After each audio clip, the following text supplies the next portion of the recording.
আমি পদ্মজা। আমি পদ্মজা উপন্যাসটি একটি বাস্তবধর্মী, রোমান্টিক এবং পারিবারিক উপন্যাস। উপন্যাসটি লিখেছেন ইলমা বেহরোজ। আজ পদ্মজা উপন্যাসটির প্রথম পর্ব শুরু করছি। ফাহিমা ক্লান্ত হয়ে ধপ করে ফ্লোরে বসে পড়ল। হাত থেকে লাঠিটা পড়ে গিয়ে মৃদু আওয়াজ তুলে। তার শরীর ঘেমে একাকার। কপালে বিন্দু বিন্দু ঘাম হাতের তালু দিয়ে মুছছে। বার কয়েক জোরে জোরে নিঃশ্বাস ফেলল। এরপর চোখ তুলে সামনে তাকালো।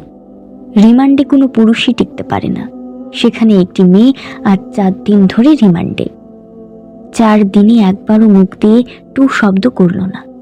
শারীরিক মানসিক কত নির্যাতন করা হয়েছে, তবুও ব্যথায় আর্তনাদ অবধি করেনি। মনে হচ্ছে একটা পাথরকে পেটানো হচ্ছে, যে পাথরে রক্ত ঝরে কিন্তু জবান খুলে না।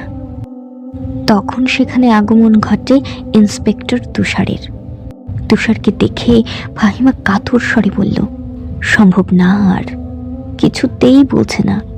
তুষারের অভিজ্ঞ চোখে মেয়েটিকে 2 সেকেন্ড দেখল। এরপর গম্ভীর কণ্ঠে ফাহিমাকে বলল, আপনি যান। ফাহিমা এলোমেলো পা ফেলে চলে যায়। তুষার একটা চেয়ার নিয়ে মেয়েটির সামনে বসল। বেশ কিছুক্ষণ চুপ থেকে বলল, আপনার সাথে আজ আমার প্রথম দেখা। মেয়েটি কিছু বলল না, তাকালোও না। তুষার মেয়েটির দিকে শুষ্ক দৃষ্টি মেলে তাকালো। বলল, মা বাবাকে মনে পড়ে? মেয়েটি চোখ তুলে তাকায়। ঘোলাটে চোখ, কাটা ঠোঁট থেকে রক্ত ঝরছে। চোখের চারপাশ গাঢ় কালো, চোখ দুটো লাল। মুখে এমন রং রিমান্ডে আসা সব আসামিরই হয়। তুষার মুখের প্রকাশভঙ্গি আগের অবস্থানে রেখেই আবার প্রশ্ন করল, মা বাবা কি মনে পড়ে? মেয়েটি মাথা নাড়ায়। মনে পড়ে তার। তুষার একটু ঝুঁকে। মেয়েটি অসহায় দৃষ্টিতে তাকায়। তুষার মেয়েটির হাতের বাঁধন খুলে দিয়ে নির্বিকার ভঙ্গিতে প্রশ্ন ছুড়ল, নাম কি? যদিও তুষার মেয়েটির নাম সহ পুরো ডিটেলস জানি, তবুও জিজ্ঞেস করল। তার মনে হচ্ছে মেয়েটি কথা বলবে। সত্যি তাই হলো। মেয়েটি ভারাক্রান্ত কণ্ঠে নিজের নাম উচ্চারণ করল, পদ্ম। আমি পদ্মজা। পদ্মজা হেলে পড়ে তুষারের ওপর। তুষার দ্রুত ধরে ফেলল। উঁচু কণ্ঠে ফাহিমাকে ডাকল, মিস ফাহিমা, দ্রুত এদিকে আসুন। ফাহিমা সহ আরো 2 জন দ্রুত পায়ে ছুটে এলো। 1989 সাল। সকাল সকাল রশিদ ঘটকের আগমনে হেমলতা ভীষণ বিরক্ত হন। তিনি বারবার পই পই করে বলেছেন, পদ্মর বিয়ে আমি এখনই দেব না, পদ্মকে অনেক পড়াবো। তবুও রশিদ উদ্দিন প্রতি সপ্তাহে এক এক পাত্রের খোঁজ নিয়ে আসবেন। মেয়ের বয়স আর কতই হলো, মাত্র 16। শামসুল আলমের মেয়ের বিয়ে হয়েছে 24 বছর বয়সে। পদ্মর বিয়েও তখনই হবে, পদ্মর পছন্দ মতো। হেমলতা রশিদকে দেখেও না দেখার ভান ধরলেন।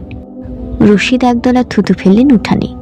এরপর হেমলতার উদ্দেশ্যে বললেন, বুঝেছ পদ্মর মা, এইবার যে পাত্র আনছি এক্কেরে খাঁটি হীরা।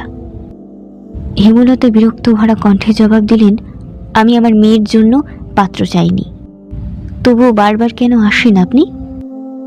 যুবতী মাইয়া ঘরে রাহুন ভালা না।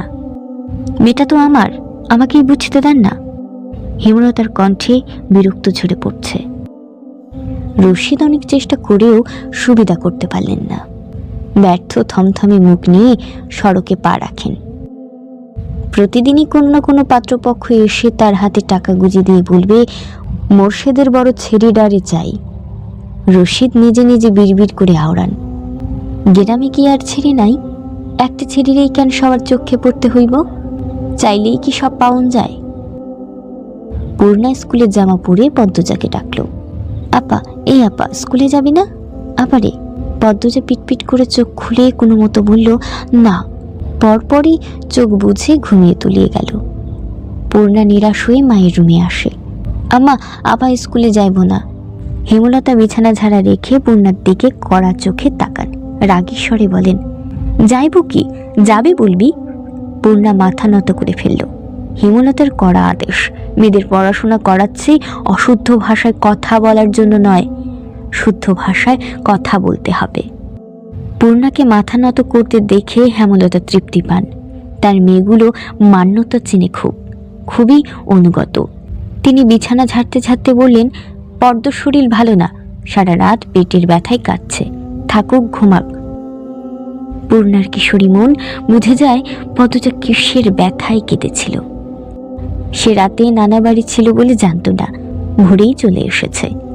নানা বাড়ি হেঁটে যেতে 5 মিনিট লাগে। পূর্ণাকে চুপচাপ দাঁড়িয়ে থাকতে দেখে হেমলতা বললেন, তুই যা, মাথা নিচু করে যাবি, মাথা নিচু করে আসবি। আচ্ছা আম্মা। পূর্ণা রুমে এসে আয়নার সামনে দাঁড়ালো, নিজেকে খুঁটিয়ে খুঁটিয়ে দেখল। এরপর গত মাসে মেলা থেকে আনা লাল লিপস্টিক গাঢ় করে ঠোঁটে মাখে। 14 বছরের পূর্ণার ইদানিং খুব সাজতে ইচ্ছে করে। হেমলতা সেজে গুজে স্কুলে যাওয়া পছন্দ করেন না বলে পূর্ণা আগে লিপস্টিক মাখেনি। টিনের দেওয়ালে কাঠের ঘড়ির কাঁটায় সকাল 10টা বাজলো মাত্র। এখনো পদ্মজা উঠল না। হেমলতা মেয়েদের রুমে ঢুকেন। পদ্মজা 2 হাত ভাঁজ করে ঘুমোচ্ছে। জানালার পর্দা ভেদ করে আসা আলতো পিলব রোদ্দুরের স্পর্শে পদ্মজার মসৃণ পাতলা ঠোঁট, ফর্সা ত্বক চিকচিক করছে। হেমলতা বিসমিল্লা বলেন, 3 বার ফু দেন মেয়ের শরীরে। গুরুজনরা বলেন মায়ের নজর লাগে বেশি, নজর কাটাতে বিসমিল্লা বলে ফু দিতে হয়। হেমলতার মায়া লাগছে পদ্মজার ঘুম ভাঙাতে, তবু আদরে গলায় ডাকলেন, পদ্ম, এই পদ্ম। পদ্মজার চোখ খুলেই মাকে দেখে দ্রুত উঠে বসেন। যেদিন ঘুম থেকে উঠতে দেরি হয় সেদিনই হেমলতা ডেকে তুলেন। পদ্মজা অপরাধী কণ্ঠে প্রশ্ন করল, বেশি দেরি হয়ে গেছে আম্মা? সমস্যা নেই, মুখ ধুয়ে খেতে আয়। পদ্মজা দ্রুত কলপাড়ে গিয়ে ব্রাশ করে, মুখ ধৌত করে। হেমলতা শিক্ষকের মেয়ে, তাই তার মধ্যে নিয়ম নীতির প্রভাব বেশি। মেয়েদের শক্তপোক্ত নিয়মে রেখে বড় করেছেন। পদ্মজা রান্নাঘরে ঢুকে দেখল প্লেটে খাবার সাজানো। সে মৃদু হেসে প্লেট নিয়ে টেবিলে গিয়ে বসল। তখন হেমলতা আসেন। পদ্মজা দ্রুত ওড়না দিয়ে মাথা ঢাকে। হেমলতার দেওয়া আরেকটি নিয়ম, খাবার সময় মাথা ঢেকে খেতে হবে। পদ্মজা নিশ্চুপ থেকে শান্ত ভঙ্গিতে খেতে থাকল। হেমলতা মেয়েকে সহজ কণ্ঠে বলল, তাড়াহুড়ো করিস কেন? মুখ ধুতে গিয়ে চুল ভিজিয়ে এসেছিস, খেয়ে রোদে বসে চুলটা শুকিয়ে নিবি। আচ্ছা আম্মা। আম্মা, পূর্ণা প্রেমা আসে নাই? পূর্ণা আসছে, স্কুলে গেছে। প্রেমা দুপুরে আসবো। আম্মা, আপা কবে আসবেন? পদ্মজার প্রশ্নে হেমলতা দাঁড়িয়ে পড়লেন। শুকনো গলায় জবাব দেন, জানি না, খাবার সময় কথা বলতে নেই। হেমলতা চলে যেতেই পদ্মজার চোখ থেকে টুপ করে 1 ফোঁটা জল পড়িয়ে পাতে। পদ্মজা দ্রুত হাতের উল্টো পাশ দিয়ে চোখের জল মুছে। পদ্মজার জীবনে জন্মদাতা আছে ঠিকই, কিন্তু জন্মদাতার আদর নেই।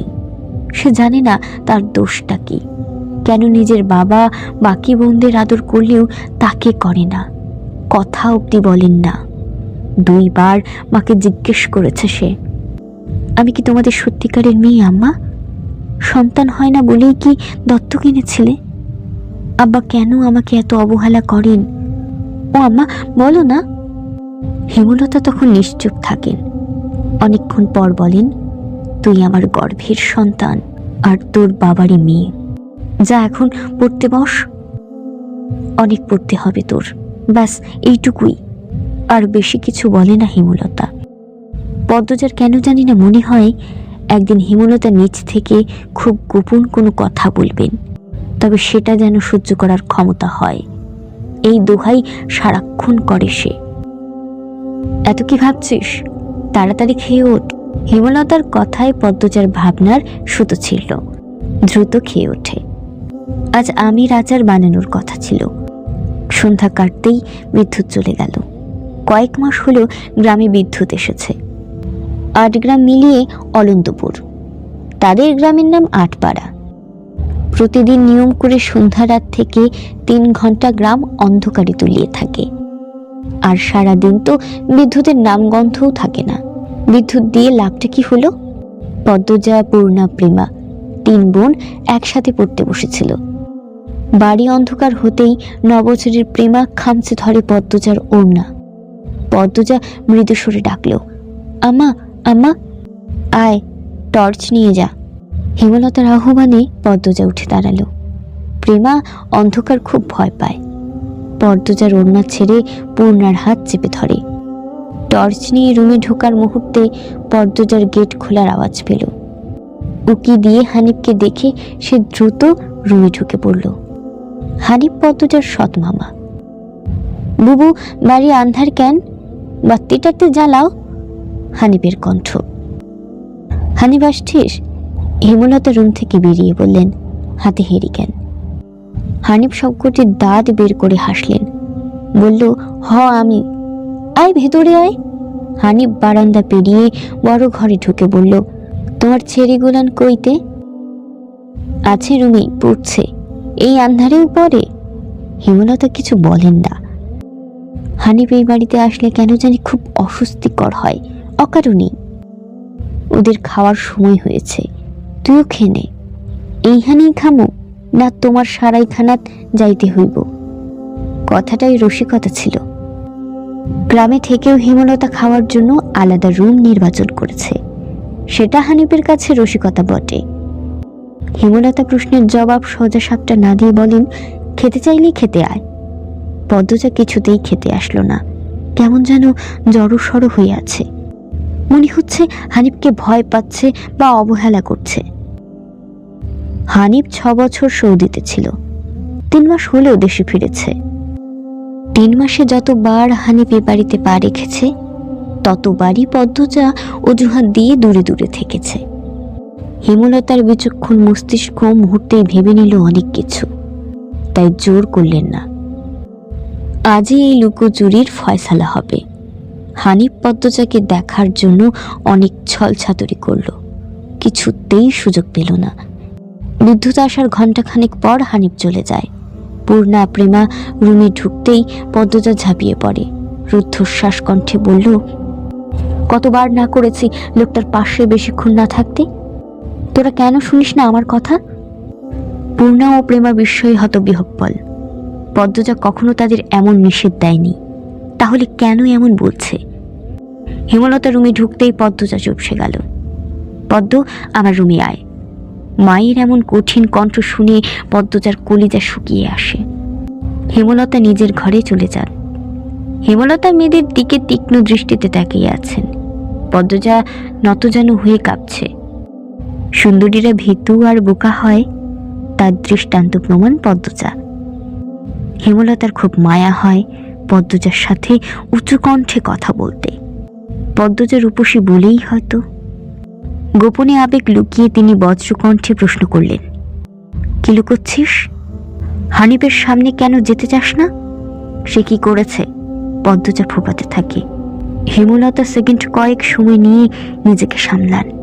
কণ্ঠস্বর নরম করে বলেন, হানিফ ধরিবাজ লোক, সৎভাই বলে বলছি না, আমি জানি তার ব্যাপারে যে কোনো কথা আমার বিশ্বাস হবে। তুই বল, কি লুকোচ্ছিস? মায়ের আদুরে কণ্ঠে পদ্মজা আচমকা বাঁধ ভাঙা নদীর মতো হু হু করে কেঁদে উঠল। বাড়িটা মোড়ল বাড়ি নামে পরিচিত। পদ্মজার দাদার নাম ছিল মিয়াফর মোড়ল।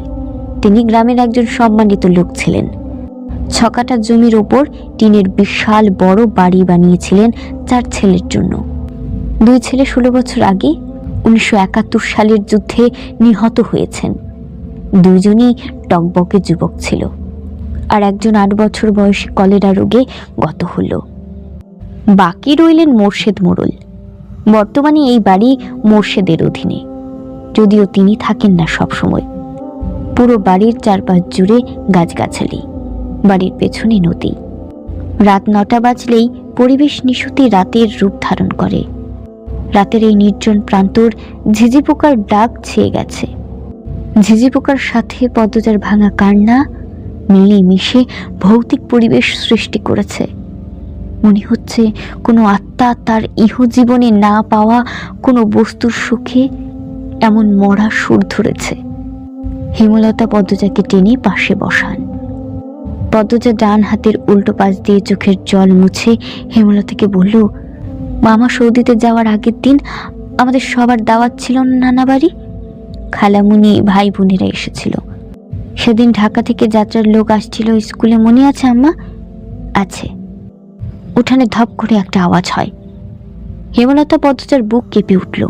পূর্ণা প্রেমা দরজায় কান পেতে রেখেছিল মা বোনের কথা শুনতে। হুট করে কিছু পড়ে যাওয়ার আওয়াজ হওয়াতেই দুজন ভয় পেয়ে যায়। দরজা ঠেলে হুড়মুড়িয়ে রুমে ঢুকে পড়ে। হেমলতা বড় মেয়ের সাথে গোপন বৈঠক ভেঙে দ্রুত পায়ে বারান্দায় এসে দাঁড়ান। উঠানে বিদ্যুৎ নেই, হেরিকেন জ্বালান। পেছনে 3 মেয়ে এসে দাঁড়িয়েছে। একজন মা তিন্নিকে নিয়ে একা এত বড় বাড়িতে বাস করাও যুদ্ধ বটে। হেমলতা গলা উঁচিয়ে প্রশ্ন করলেন, কে কে ওখানে? আমি। চিরপরিচিত এই কণ্ঠ চিনতে হেমলতার বিড়ম্বনা হইল না। তিনি ব্যস্ত পায়ে উঠোনে নেমে আসেন। গেটের পাশে মোর্শেদ মোড়ল পড়ে আছেন, গায়ে চাদর। প্রথম পর্ব এখানেই শেষ করছি। ভিডিওটি ভালো লাগলে একটা লাইক করবেন, কমেন্ট করে জানাবেন। পরবর্তী ভিডিও দেখার জন্য চ্যানেলটিকে সাবস্ক্রাইব করে পাশে থাকবেন। ধন্যবাদ।